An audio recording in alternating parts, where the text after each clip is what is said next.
Bonjour tout le monde, je vous présente aujourd'hui une création que j'ai faite pour ma DT, pour ma Design Time, avec la collection fin d'année 2018 de Grimini Création.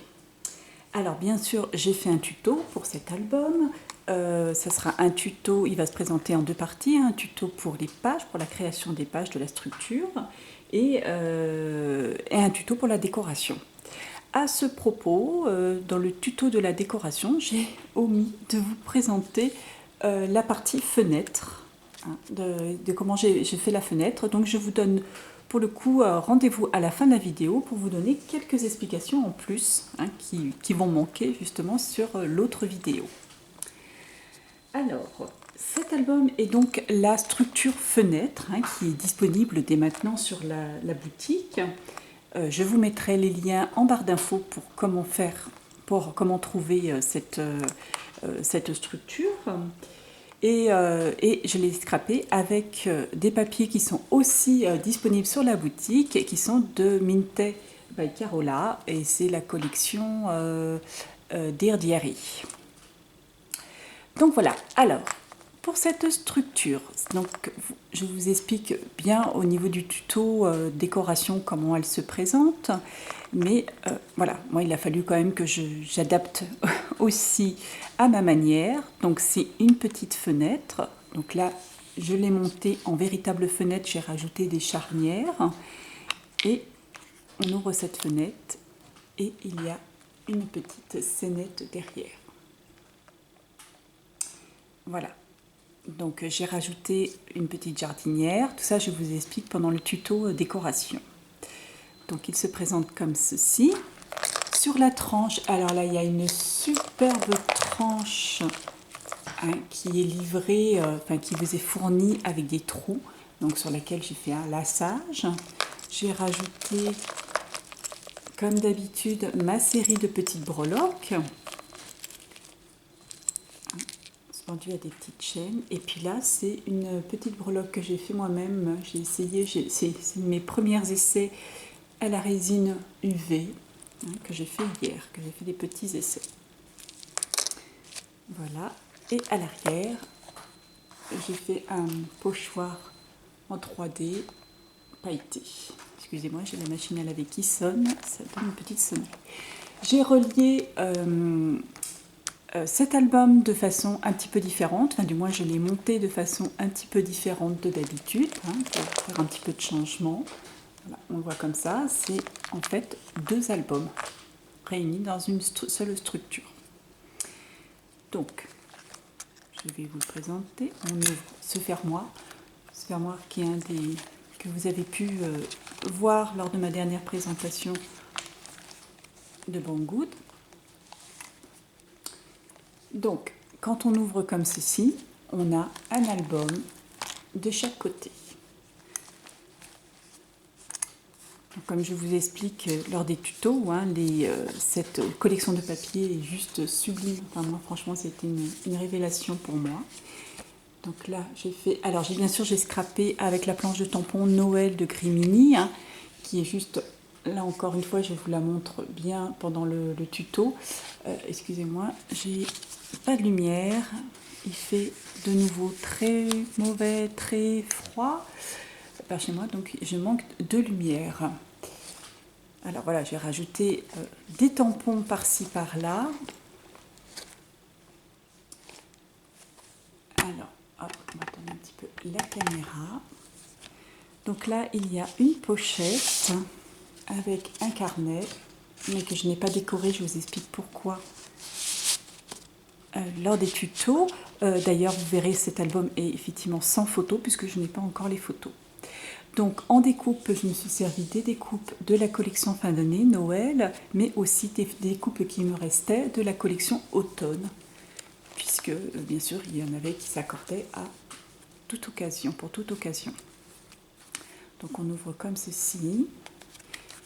Donc je me suis servi des papiers disponibles sur la boutique, la structure, des découpes Noël, et puis bien sûr la planche d'étiquettes de Noël. Donc j'ai rajouté, je me suis servi des tampons de la planche de Noël pour bien sûr, agrémenter mes papiers. Là, sur cette page-ci, il y a une grande pochette avec des petites breloques, enfin un grand tag, pareil que je n'ai pas décoré à l'intérieur. Je vais mettre comme ceci. Sur cette page-ci, vous ouvrez, il est très large, ouvert, voilà. Là, une technique que je vous parle, de tamponnage inversé, que je vous parle dans le tuto. Et là, nous avons une cascade.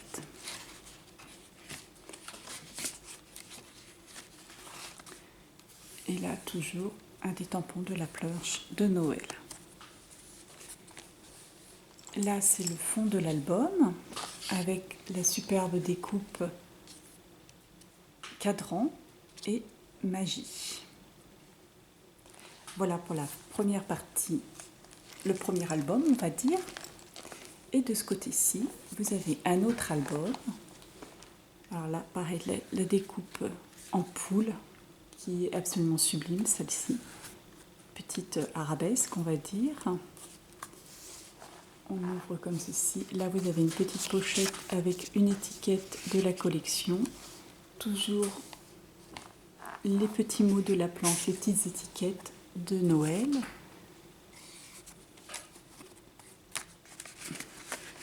Donc, alors, il n'est pas du tout, je parle de la collection de Noël, mais comme vous pouvez le voir, il n'est pas du tout destiné à des photos de Noël. C'est pour vous montrer aussi que avec tous les albums, que ce soit les structures ou les découpes ou les planches d'étiquettes, on arrive à faire aussi sur d'autres thèmes. Et là, deux grands tags. Hop. Sur cette page, vous avez la découpe Petit Bonheur et une grande des rabats. Voilà. Et là, je me suis servi aussi d'un tampon de la planche Solana, du kit Solana que j'aimais beaucoup, la planche de tampon Solana que j'aimais beaucoup aussi. Et puis là, on peut voir, là il a des étoiles, pareil, qui fait partie de la collection de Noël. C'est pour ceci. Là aussi, un grand tag,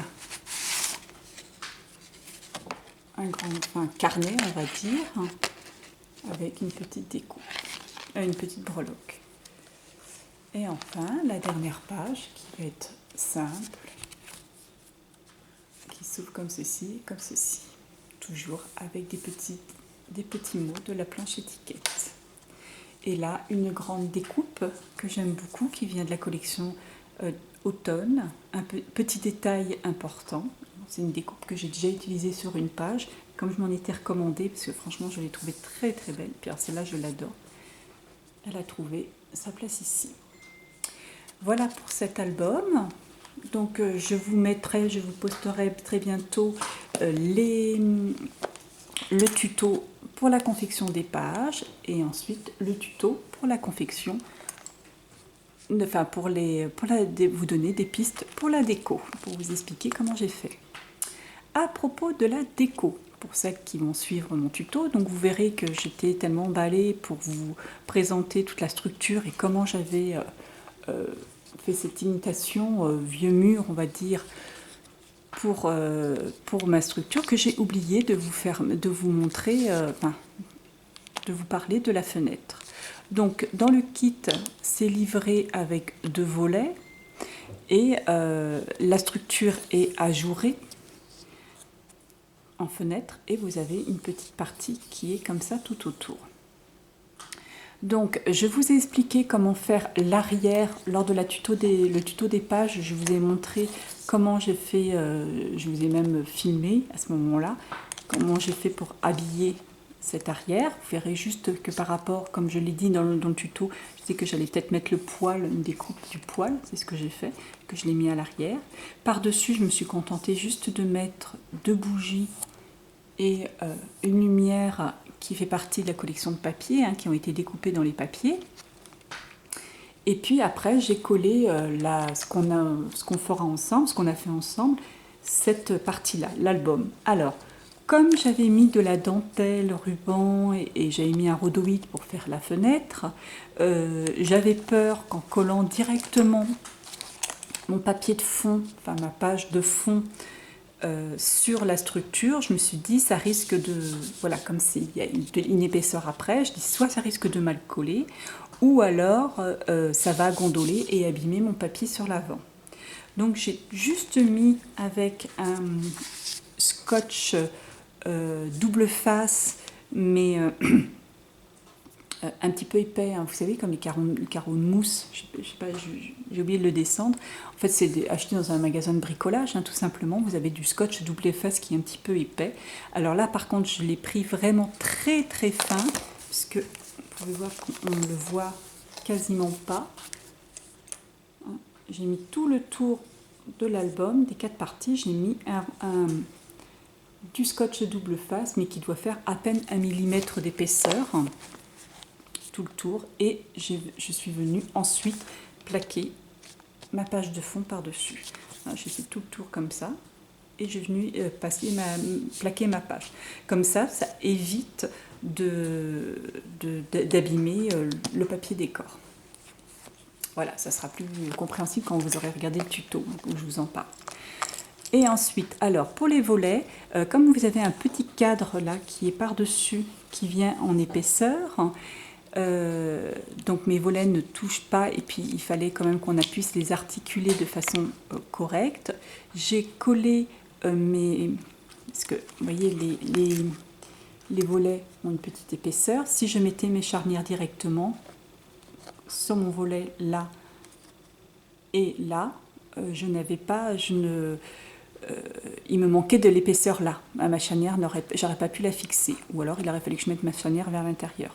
Mais bon, voilà. Donc j'ai juste posé ma partie collée au mur, voilà, collée à la structure là, là et là. J'ai fait des petites cales avec de la cartonnette. J'ai fait juste des petites cales et j'ai collé cette partie-là de la charnière sur ma cale et la cale sur la structure. Voilà. Comme ça, ça permet d'ouvrir correctement les volets et pouvoir les fermer surtout, pour avoir une bonne articulation. Voilà pour ce qui me manquait. Bon, j'ai habillé effectivement les volets avec du papier. C'est vrai que c'était avant que j'ai commencé à travailler ma couverture, avant de recevoir les papiers Mintet. Et du coup, je l'ai habillé avec des papiers qui sont un peu trop foncés à mon goût. Mais bon, voilà. Ça serait à refaire. Je ferai avec des papiers un petit peu plus clairs. Bon, là, je l'ai... tant pis, hein. Je ne recommencerai pas, sinon il fallait que j'arrache tout. Donc voilà. Ben écoutez, ma présentation est finie. Je vous retrouve très bientôt donc pour vous poser les futurs tutos. Allez, à très bientôt.